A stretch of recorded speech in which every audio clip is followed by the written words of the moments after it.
Si je me trompe pas, Oui. l'ail, c'est dans la même famille que l'oignon, hein, Richard? Oui, absolument. Ail, oignon, échalote, poireaux, ciboulette, c'est la même famille, la famille des Aliacées.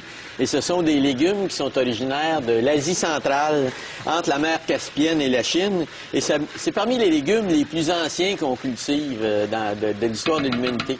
Les ouvriers égyptiens en consommaient lorsqu'ils ont construit les pyramides. Les Romains, les gladiateurs romains s'enduisaient le corps d'oignons parce que c'était supposé donner de la force. Le corps Ils se badigeonnaient. Tes ancêtres, là, Stéphano, tu vois? Toi, tu t'en mets plus. Tu n'as pas mis cette aujourd'hui, OK. Les gladiateurs mettaient ça. Je pense que ça aidait à repousser l'ennemi lors du combat au corps à corps, personnellement. Mais ils prenaient ça parce que c'était associé pour raffermir leurs muscles. En Europe, au Moyen-Âge, c'était tellement précieux qu'on offrait ça en cadeau. On payait son loyer ou ses dettes avec des oignons, tellement c'était un aliment qui était précieux. C'est amusant de penser à ça aujourd'hui. C'est rendu tellement loin de ça. Et l'oignon a été introduit en Amérique par Christophe Colomb, qui l'avait amené en République dominicaine et à Haïti, donc, parce que l'oignon est originaire vraiment d'Asie centrale. Il y a plusieurs expressions, quand on y pense, qui sont associées aux oignons. Hein. C'est pas de tes oignons, aux petits oignons. Quand on dit ça aux petits oignons, hein, quand on dit traiter quelqu'un aux petits oignons, c'est un terme qui vient de la cuisine. Parce que là, lorsqu'on prend soin d'un plat, on lui met des petits oignons. C'est une expression qui remonte à longtemps, parce que ça veut dire qu'on l'a entouré de saveurs, puis on en a pris soin de façon correcte. En rang d'oignon, c'est une expression qui remonte au 16e siècle, ça veut dire en fil, ça veut dire à la queue leu-leu.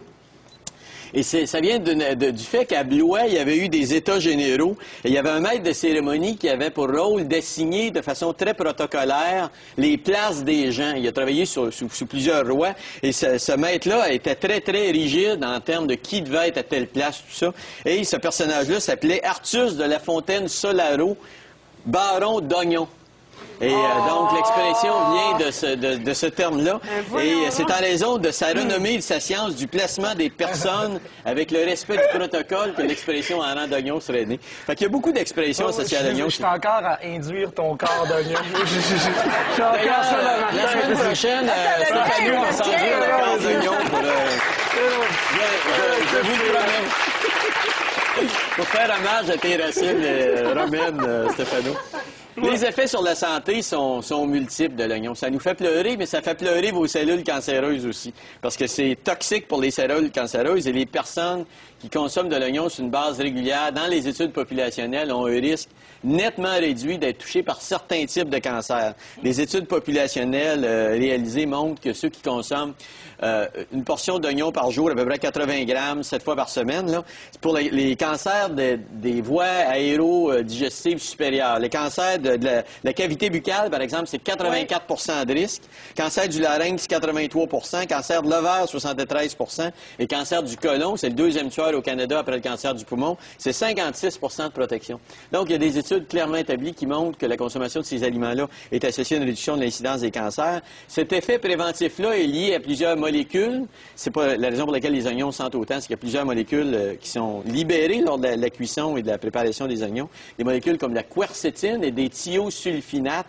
Et ça a des effets d'élimination des substances toxiques précancérigènes et ça a un effet direct cytotoxique sur les cellules cancéreuses qui essaient de se développer. Donc, santé, les oignons, mangez-en beaucoup, mangez-en dans des plats comme ça. Vous avez vu la quantité qu'on a mis? C'est comme ça qu'il faut cuisiner les oignons. Oui, les gens me disent, j'en mange des oignons. Ils mettent un oignon dans 10 livres de sauce à spaghetti. Il faut mettre des oignons comme les Chinois en mettent, comme les Italiens en mettent. On en met beaucoup. Il n'y a jamais trop d'oignons dans un plat. Ça donne beaucoup de saveur. Mettez-en beaucoup, mettez-en partout. C'est santé, puis c'est délicieux. Là, ça a l'air que tu as quasiment comme un oignon par personne là, dans la recette. Mais là-dedans, on a 3 gros oignons.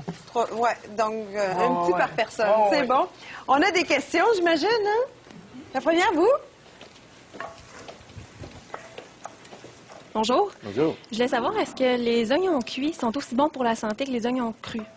Dans les études populationnelles, dans la majorité des cultures, les oignons, l'ail, c'est cuit. C'est rare qu'on mange ça cru. Et on voit des réductions de l'incidence. Donc, je pense que les études de population humaine parlent d'elles-mêmes. On peut cuisiner avec les oignons. Ça donne une biochimie complètement différente de l'oignon cru. Mais, je veux dire, la grande majorité des gens ont énormément de difficultés à digérer les oignons crus et l'ail cru. Dans la plupart des cuisines, comme je l'ai dit, on cuit Donc, Ouais. on les cuit, on les utilise, on en met beaucoup, mettez-en beaucoup. Quand vous faites votre sauce à spaghetti, là, mettez-en des oignons. Il n'y a pas de loi dans la Bible là, qui dit qu'on doit limiter à un oignon par 10 litres de sauce à spaghetti. On se limite, je comprends pas pourquoi. Quand Christophe Morel est venu, Christophe Morel, je pense Oui. qu'il disait... non, Le chasseur d'épices? Le chasseur d'épices, c'était Philippe de Vienne. Philippe de Vienne, il dit, je comprends pas, il dit, les gens disent, ça goûte beaucoup, on n'en met pas beaucoup. Non, justement, parce que ça goûte beaucoup, on en met beaucoup. C'est comme ça qu'il faut penser. Mais merci beaucoup. Ça va? T'avais pris ma question. C'est bon, cuit ou cru, mais c'est Ben vraiment oui, ça. ben oui. Et bonjour, est-ce que vous êtes kinésiologue aussi? Parce que j'ai oublié de le dire, mais c'est une belle gang de kinésiologues qui sont ici. Bienvenue. J'aimerais savoir le phénomène par lequel l'oignon fait pleurer. Pourquoi l'oignon fait pleurer? Ah, ça, c'est compliqué. C'est très compliqué.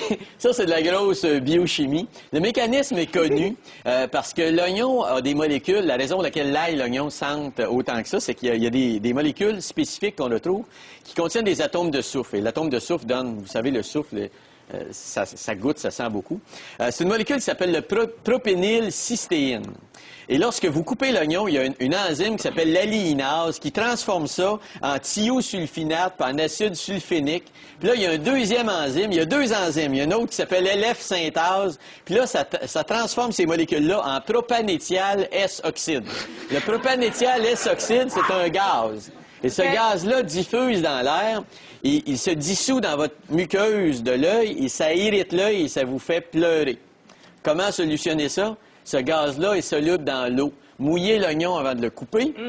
Et il y a plus d'enzymes à la base de l'oignon. L'histoire, c'est qu'on a tous essayé quelque chose. Hein? Levez la main qui a fait les lunettes ici. Porter des lunettes. Mais Donc, l'autre- juste rincer dans le lavabo avant de couper. Ouais, mettre de Sous l'eau. l'eau. Et l'autre, c'est d'éviter la concentration d'enzymes est plus élevée à la base de l'oignon. Donc, évitez de couper la base de l'oignon en premier. Coupez plutôt vers le haut, du haut vers la base. C'est comme ça que vous allez réduire la production de du propanéthial S-oxyde. Seigneur, Voilà. Dieu, merci. Charles, je viens de faire des heureux là, mon Dieu. Ben non, c'est clair. Ah, je pense qu'on a une autre question, Richard. Oui, ah bon? Oui, allez-y. J'aimerais Excusez-moi. savoir s'il est préférable de conserver l'oignon dans le frigo ou dans une armoire. Ça, c'est une... Ouais, vous voyez comment c'est? C'est une question pour mon ami dépend. Stéphano. C'est lui Alain, le spécialiste. Encore, tu sais, je parle de chez nous, puis je pense que c'est la bonne façon. Vraiment, il faut la conserver dans un endroit qui est sec, mais qui est quand même frais. Fait que moi, chez nous, j'ai un petit pot en céramique avec des trous, fait que tu as une bonne circulation d'air. Même chose, on trouve des contenants comme ça pour l'ail, mais ou dans la dépense, mais encore, il faut que ça soit frais et sec. Pas dans le frigo. réfrigérateur. Non, pas dans le frigo. OK. OK? C'est ouais. Parfait, mais merci beaucoup.